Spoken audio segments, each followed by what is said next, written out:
大家好，我係 Johnny，記得訂閱我嘅頻道。Hello， 大家好，我係 Johnny，歡迎睇我個頻道。咁今日咧就唔係介紹乜嘢二手樓或者細單位啦，今日咧就會介紹一個響青衣嘅頂層嘅複式單位。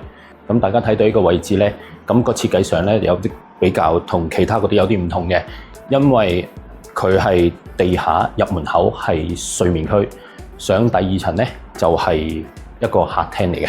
咁如果大家見到咧呢個位置咧望出去咧有一個好遠嘅海景嘅。咁大家見到咧呢個位置就係飯台啦，咁呢個就係客廳。咁轉頭一同大家介紹下。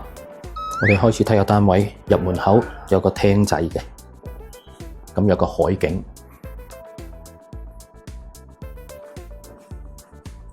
咁我哋首先梗係睇個主人房先啦。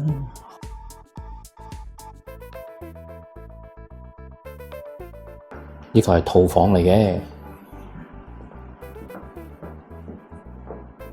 呢度有個衣帽間，咁呢個係套廁，咁跟住呢個有個吧台做咗俾大家，我哋飲下嘢傾下偈啦。咁呢個客廁，咁跟住呢度咧有條樓梯係上邊廳嘅，我哋睇咗啲房先。呢個都係套房，呢個單位咧係4房雙套嚟。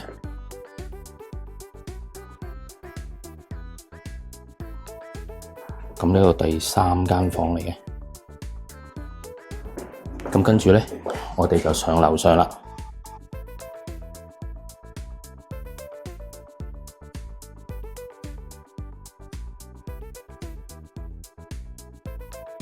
我哋上到樓上啦。咁大家咧就見到一個客廳嚟嘅，有個山景，其實遠處都有個海景嘅。咁跟住呢個位置咧就係飯廳。我哋最重要睇返個廚房。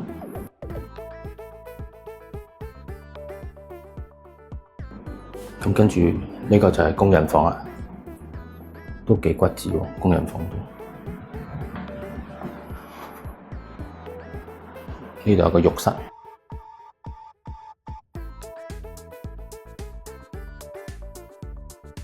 呢個位置係有個平台出得去嘅，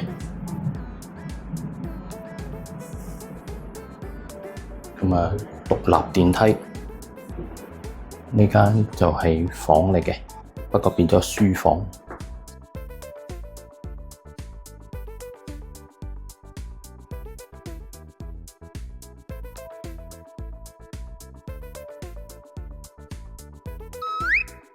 我哋啱啱睇完一個4房雙套單位，跟住咧我哋就帶大家嚟睇一個大平台單位。大家睇下大平台，呢度遠望咧差唔多成個青衣區俾你睇晒嘅。咁前面咧仲有個茶庫池，咁啊非常之大呢個平台，你可以種下花又得，出嚟傾下偈又得，露營都得。